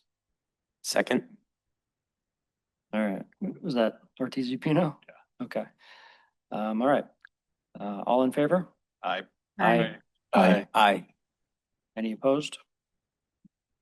Okay. Thank you all. Next item number 4, future agenda items. Would staff please provide the commission with a preview of upcoming future agenda items? So the next meeting will be a public hearing on this item. We're also working on a code package, now branded Code Tucson 2026. And there is more to that. Code is community ordinances and development enhancements. So it is a very broad code package that covers a number of areas of kind of code streamlining and updates, as well as some new housing tools and adaptive reuse tools, and an update to our sign code. So there's a number of pieces. We've been working on this for some time, since Mayor and Council initiated it last December. We do expect to do some public outreach in June and get this to Mayor and Council, or sorry, Planning Commission for a study session probably in July or August. So that's another future agenda item, and we'll also keep Planning Commission up to date on the public outreach for that code package. Dan Bursick had been a big part of that effort. So I just want to let the Planning Commission know that Dan is no longer with PDSD. We're very sad to see him go, but he is still in Tucson. And we wish him all the best. So Carver is taking the lead on Code Tucson. Great. Yeah, Commissioner Silva. I have a question or comment on the code and see if it's something that we could like talk about or like add to that package. And it's like very specific, but the inclusive home or the basic type of like inclusive home ordinance that we have, I think from my understanding of what's happening right now with the middle housing code, it's proving to be an obstacle because it doesn't address how we address second stories or how we address the fact that if we're building an ADU or a middle housing in the back of a lot, the inclusive home ordinance requires you to basically pave a path from the sidewalk all the way to that building in the back. So I think now that our core code has updated to include more than 1 unit per household and second stories, we should revisit that ordinance because it's something that comes up in every permit submission for these things. Thank you. Thank you, Commissioner Silva. That ordinance is, I believe, a component of our building code, but I will confirm, which may affect how we address that. But thank you for putting that on our radar. That's definitely something we can look at and try to address in the near future. Commissioner McKenzie? Yeah, those, this package of code amendments that you're working on, I know I sound like a broken record on this, but is this like another overlay over the Unified Development Code that we all seem to agree that needs to be revised? Commissioner McKenzie, it's not an overlay. So there's no overlays as part of this package. But it's so big that you had to brand it. Commissioner Small, did you have anything? Nope, okay. One future agenda item I would like to see if we can get it on the next one, if we have time, would be revisions to the Planning Commission's rules of procedure. I'm not sure that we need to do anything substantive, but they are really out of date. So we can get that on the agenda. I'm not sure who takes the lead on that, if staff wants to make their suggested changes first, or one of us does that, or you can get back to me. Okay. Yeah, go ahead. I'd like to see a change to that, provision that we are personally liable for for some of the things that go on here. Just my opinion. Yeah, that, I think you're referring to the open meetings statute, which unfortunately is a state statute, so Well, we can propose to them. yes, we can do that. They're notoriously reasonable, so. Okay, anything else? Well, are you mostly worried about quorum issues? Seems like we're just skating along, right above quorum. I know we had issues with that. Yeah, Commissioner Lampo, I wasn't necessarily thinking of quorum issues, but we can certainly look at that in the rules of procedure. I was mostly thinking I had just skimmed it and, there were outdated references to the land use code and things like that. So it's pretty out of date. So, why don't we take a look at it and see what we want to do? Sounds good. Chair Kinney, based on this, we can add that to a future agenda, kind of as a study session, informational discussion, provide that to the Planning Commission to review in advance, discuss the types of revisions that might be needed. And then we can take a look at making some of those revisions and bringing that back, maybe a couple months later with a proposed set of revisions. Right, yeah, there's no rush. We have more important pressing things, so thank you. Okay, the next item number 5, call to the audience. Item 5 is call to the audience. At this time, I'd like to offer the public an opportunity to speak on any subject that is not listed on the agenda as a public hearing. Please limit your time to no more than 3 minutes. I will time you. The call to the audience will last no more than 1 hour. If someone from your group has already spoken and has essentially said the same thing you plan to say, or if you've already provided us with written comments, consider holding off on speaking in the interest of time. And please keep in mind also that this is only the first of at least 2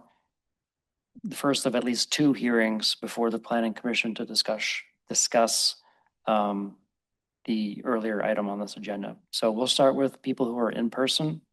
Carver, do we have that list, sign-in sheet?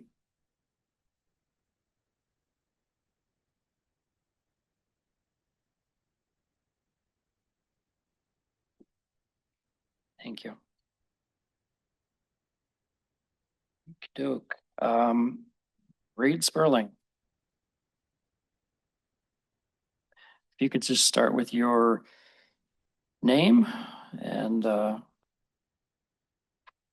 just your name. Good evening. My name is Reed. I'm a Tucson resident and I'm not paid to be here. Thank you, commissioners, for working on this issue and for giving us the opportunity to speak on it today. I want to especially thank the Planning and Development Services staff who have put so much work into getting feedback from Tucsonans on large-scale data centers. Much of this feedback has made it into the proposed rules. Requiring disclosure of energy mix is a great idea.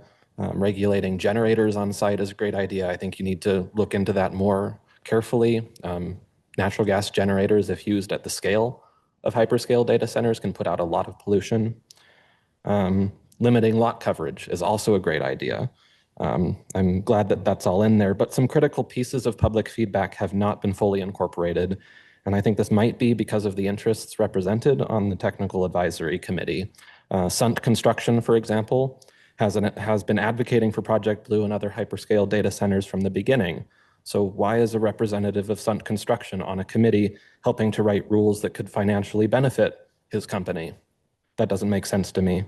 An Air Force representative also sits on the Technical Advisory Committee. Davis-Monthan Air Force Base has for months been repeatedly delaying the responses to my public records requests about the data center construction that they might do there. Why is a representative of an organization that refuses to provide basic information to the public allowed to participate in writing rules that affect us? Why did they get a platform to talk to you when they won't even talk to us? Tucson Electric Power also has a representative on the TAC. This is a huge conflict of interest because TEP stands to make huge amounts of money from large-scale data centers. They have been working side by side with the developers of Project Blue for several years. That's the same developer that just stole 500,000 gallons of water from the city and is now being asked to pay us back with paper water. So all this is to say, I'm here to ask you to prioritize the voices of the public over the voices of entrenched power brokers. Easy, right? I'd like to call your attention to a couple of improvements that should be made to the proposed regulations. First, the notification requirements need to be much stronger. When the county was preparing to vote on Project Blue last year, they notified the surrounding property owners as required. Because properties in the Southlands are large, the only folks notified in this case were the state, the county, and the city, all of whom were already involved in Project Blue at that point.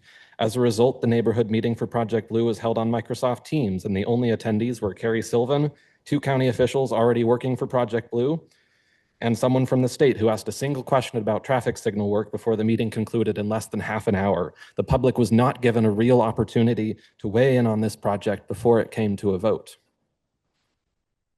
The notification standards used for Project Blue were inadequate, as are the proposed notification requirements before you today. Wrap up your comments real quick. Yeah. So we've learned that data centers affect everyone in the water and electric utility service areas around them, spanning many miles. When the next large data center project comes knocking, everyone in the city should be notified, maybe through city social media accounts, city newsletters, the papers, et cetera. Not a half mile, not 2 miles, but the whole city. And briefly, finally, I want to address the 50 megawatt power threshold in the proposed regulations. 50 megawatts is far too high. Please do not rely on federal regulations at this time. I don't think that's a great idea. The threshold should be lowered to 20 megawatts or less. As you noted, even 49 megawatts is a lot of power. Tucson is not responsible for what our utilities do or what other governments do, but Tucson is responsible for proving that governments can still use their power in creative ways to help people instead of allowing our health to be sacrificed for profit. We do not need a lesson in the limits of zoning, but instead a demonstration of the power of zoning to protect and improve lives. Thank you. Thank you. Vivek?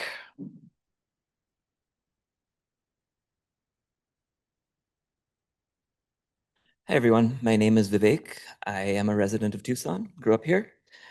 I just want to take off where Reed left off, which was the demonstration of power of zoning to protect and improve lives. And I've just been, I'm so encouraged by the questions that I've heard here tonight. I was apprehensive coming in, but thank you so much for raising what you have. We at the No Desert Data Center Coalition have engaged in processes at the city, county, and in the town of Marana, as well as with the ACC.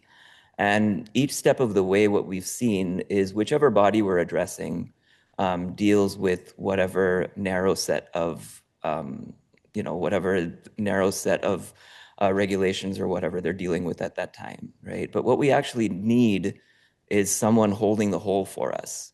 And we've never seen that in any of these processes. Who is holding the whole are these giant corporations that come here and extract, exploit for their own profits, leaving us with crumbs and sometimes less. And I appreciate the dilemma you're in. It's frustrating. It's anguishing, frankly, that we can't set our own standards for what we want and what the community has named. I would encourage you to take some risks, right? No offense to the city attorney's office. I know y'all are here to try and mitigate risks, but we're living through a unique time in history. We're talking about the kinds of energy demands in dozens of gigawatts that are unprecedented.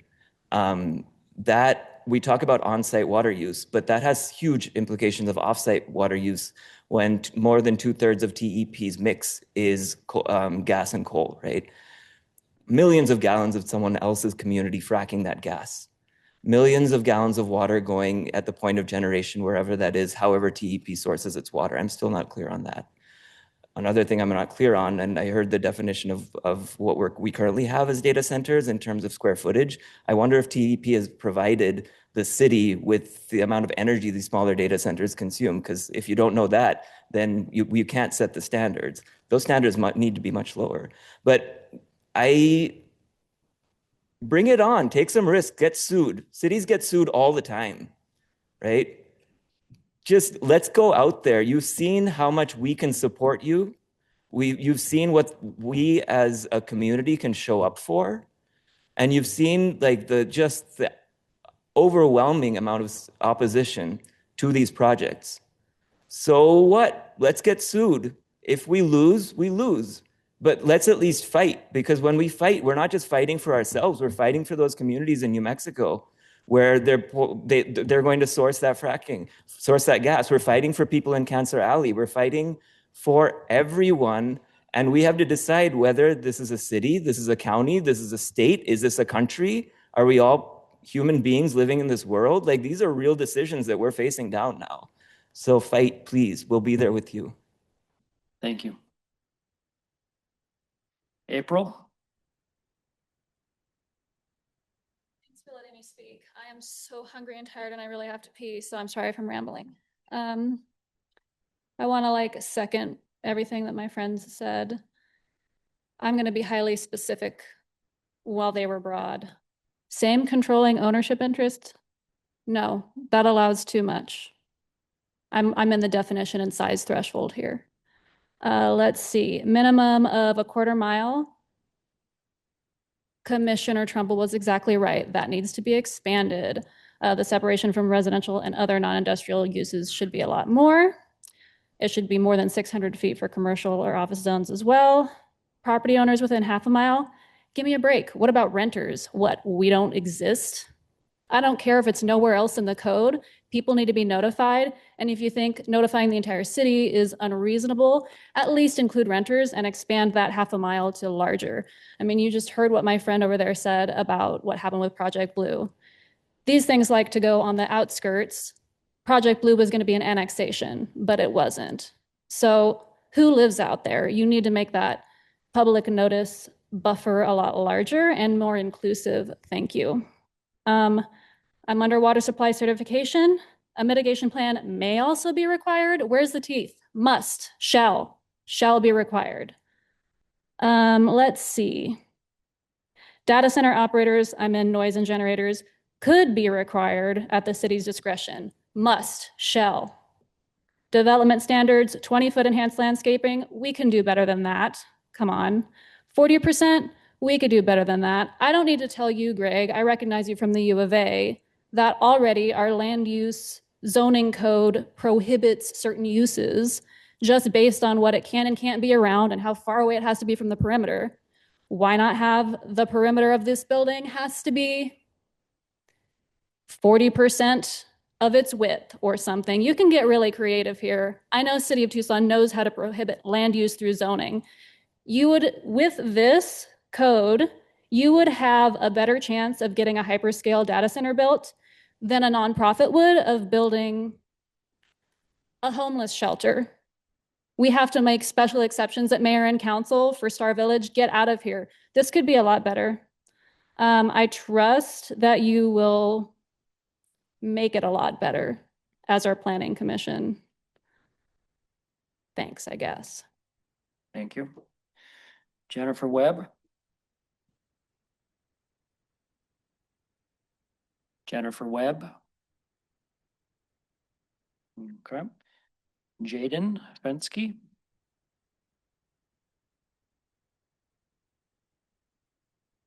Okay.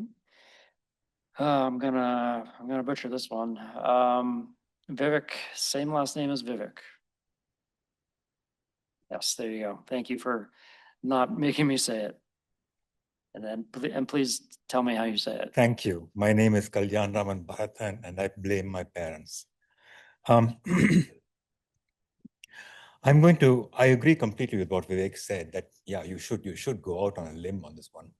But to be very specific, there are certain things that I think can be done within the scope of what you're talking about in terms of zoning. Let me try to go through them one by one. Could generator testing, for instance, include air pollution? And could you put some criteria on that and a standard on that one, which might well apply within your zoning requirements? The next one is, can you consider prioritizing non-potable water? Everybody thinks of non-potable water as just one thing, but non-potable water is being used today to refresh our aquifers. Can we, for instance, make regulations that say that the use of non-potable water by a data center would have to be limited to uses that are not already prioritized for other purposes? That could be something that might fit into your requirement of zoning. The third one is heat. There was a point made about how there are several degrees of heat that are added by the data center. That has a consequence, and I believe there is a fair amount of research on this, on the fact that those create microclimates. That could have an implication again on zoning. Could you think about adding something into your criteria that would include that? Finally, my background, for a very long time, I worked as an economist in India, and I helped with planning there. And I became a systems engineer here in the US. One of the things that I've learned about any kind of document, any kind of regulation, anything at all, is that you got to think in terms of the life cycle. One of the things that you have here is that you want to think about ways in which you can, in fact, improve those regulations as time goes on. It makes sense now, within the regulations that you now propose, to put in criteria for that evaluation itself, so that you can anticipate ahead of time what the criteria will be that you will use in evaluating the rules that you are now putting into place. Doing those might give you a very good leverage in terms of the scope that Commissioner Small was talking about, which is the ultimate purpose of what you're trying to achieve here today. That's it. Thank you. Thank you, sir. Adria?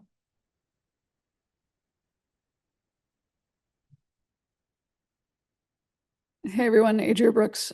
I was on the TAC as an energy expert, though I'm here representing myself, not my company. Thanks, Carver, for leading us through that entire process. I'm going to focus just on some of the energy pieces that I saw in the regulations. So while we don't have any ability to regulate what otherwise the ACC or the state legislature is going to regulate in regards to power grid usage, I do believe we were told that we can regulate the backup power that is on site. So one thing that I recommend is a focus on battery power. And the lawyers can correct me because I think that's what we heard last time, but I know you all have done some more digging.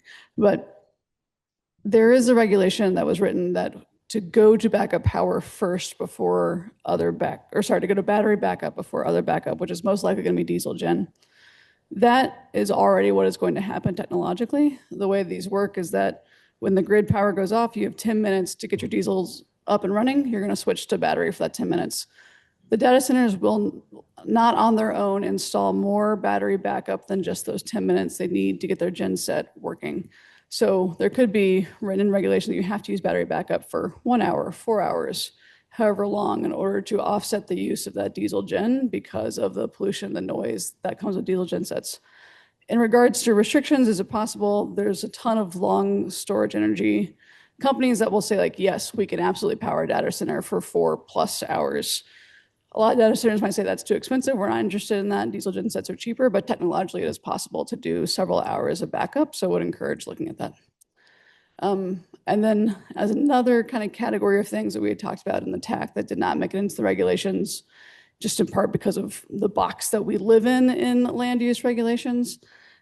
So for example, community benefit projects, I heard one of the commissioners talk about trying to force the data centers to pay for network upgrades on the grid. This is like my day-to-day world. I live in this space. There's nothing that would restrict a data center from voluntarily agreeing to pay for those network upgrades. How do you get some teeth around that such that you have to require them to voluntarily pay, right? Like there's a little bit of negotiations that are going to have to be done, but it is at least possible in terms of utility regulation and state laws that could be a thing that could be done. So encouraged to think creatively about that. Thanks. Thank you. Elena Ortiz.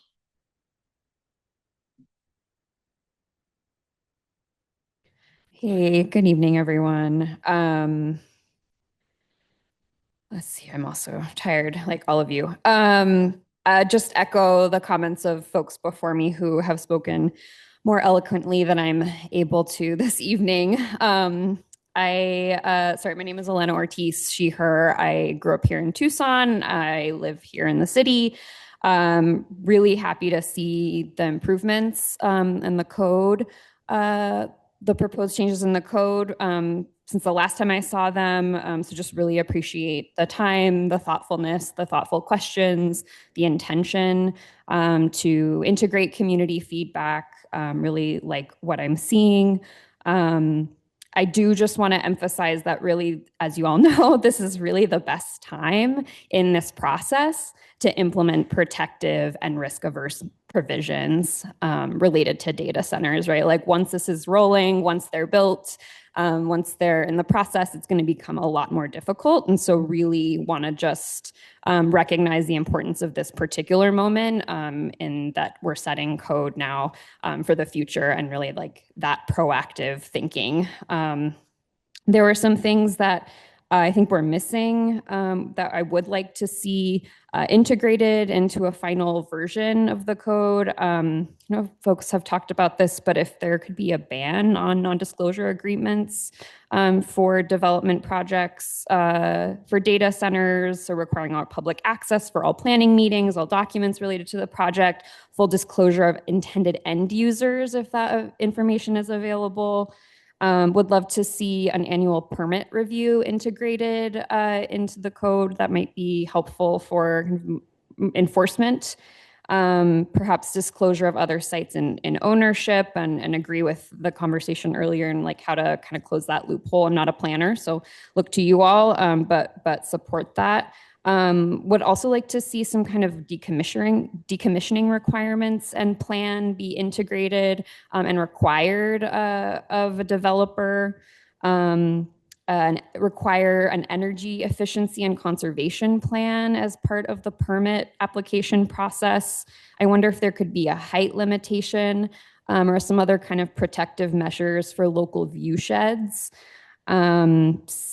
Similarly, I think a lot of my feedback is really related to monitoring, reporting, and enforcement. So given the backup power concerns, could we require regular air quality monitoring and monthly reporting?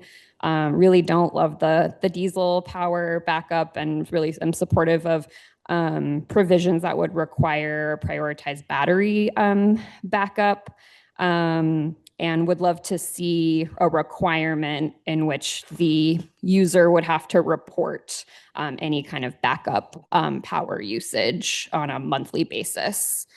More tightly defined testing windows for that backup power could be more protective of air quality and public health.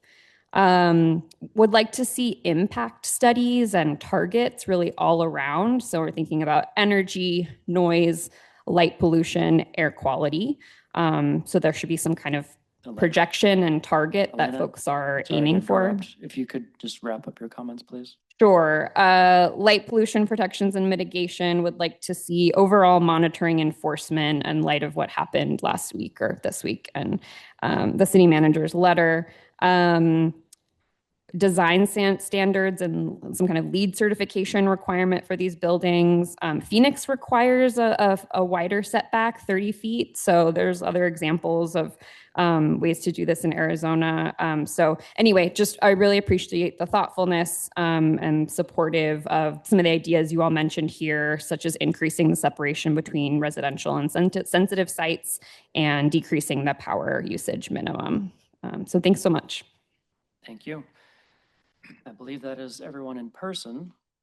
So we'll go online now to the folks. If anyone online wants to speak during the call of the audience, please raise your hand. It looks like we already have one hand up, and I will call on you in the order that I see you. So we'll start with Alexis.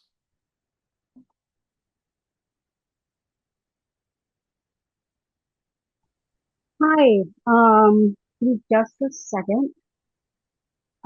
So yeah, my name is Alexis Lincecum. Sorry. My name is Alexis Lincecum, and I'm a constituent in northern Tucson.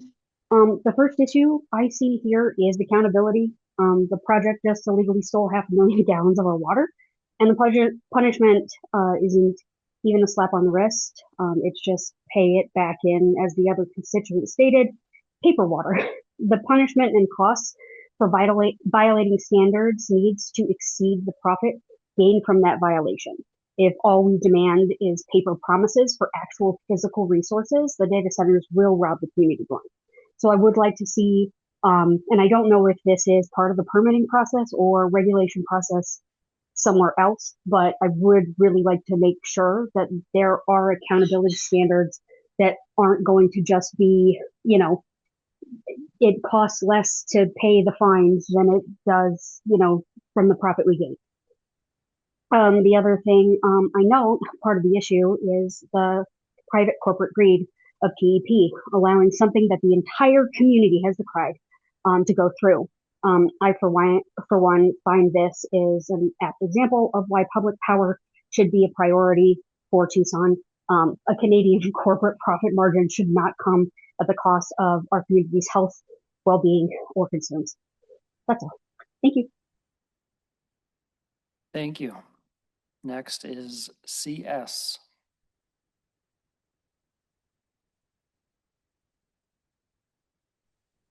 Hi, can you hear me? Yes. Hi. Okay, so my name's Carissa, and I just wanted to make a couple comments. I heard everybody that's doing it for the Tucson City. Thank you guys. You guys are in a tough spot. Appreciate all that. You guys have done a lot of research. Just thank you. I really do. I appreciate the thoughtfulness. And I appreciate there were some really good conversations, great questions. And it's just thank you for all that. Now, I do want to say something. There was a question about noise. There is plenty of examples, and I know you guys are well versed on this from the Tucson City, but there's plenty of examples of how far it radiates within miles, like you were saying, and it is a problem. So if we could look at that, that would be great. This temperature heat rise, I want to make sure that it's understood that 2 degrees was an average heat rise. They're seeing on top of a lot of places are seeing 16 degrees Fahrenheit increase, and the heat increase or the heat island that is being created is within 6 miles radius. So I think that's something that we really need to take into account, because people within 6 miles will be affected. It's not may they be or will they or could they be. They will be affected. And the desert, that is a 16-degree rise for them to cool. And so that's another pull on the line. So I know why everybody talks in semantics about if it's going to be increasing the power loads and all the brownouts. It will increase it. I do want to reiterate the talk about battery backup. Despite being expensive, we know that a lot of places actually have to do this for a variety of reasons. Some places are so remote that you can't get even the gas there, so they have battery backup, solar backup for a lot of power reasons. That is possible, and it should be looked at as being kind of not really forced, but it should be made to be implemented. I do want to say that there is Lynn County, Iowa. There was talk about that as not being a real, something that is out there as a good example.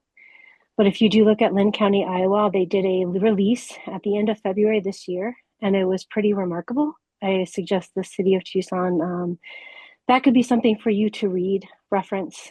They did go to 20 megawatts, and they did define it in a very specific way. The 25,000 square feet, I guess, stimulation, or I'm not sure I know or understand what drives that, because you could have 25,000 square feet. And what are you going to do? Just have like 80 U racks? I mean, somebody could game the system so that they basically, I know there's that power limit, but it doesn't make sense. You should just have the power limit and be done with the square footage, because it ends up being a game. I think anything within a contiguous building of a certain square footage of area for the land. And I do want to say that from some of the, I guess, the light pollution, the generator pollution, I know these have been touched on, and I think there's been discussion of this is in our lane, we don't want to do this, we're going to get sued. I would suggest heavily to look into that, because of the fact that, again, if you look at Lynn County and anywhere else, you should be doing environmental quality reviews, and you should be doing that within the zoning, or require that as like maybe what do they call it, a condition to be met. And that's something that we would probably want to, or I think you would want to talk to, because I know you live in the Tucson city, and I know that it's very important for you as well, to, I guess, run with the right rules. Those are my comments. Thank you. Thank you very much. Does anyone else online wish to speak? If so, please raise your hand. Alexis, your hand is still up. I'm not sure if you wanted to say something else, but if anyone else would like to speak, please raise your hand. Going once. Okay, not seeing anyone. I will move to the next agenda item, item number 6, call to adjourn. So moved. All right, all in favor of adjourning? Aye. Aye. Thank you, everyone.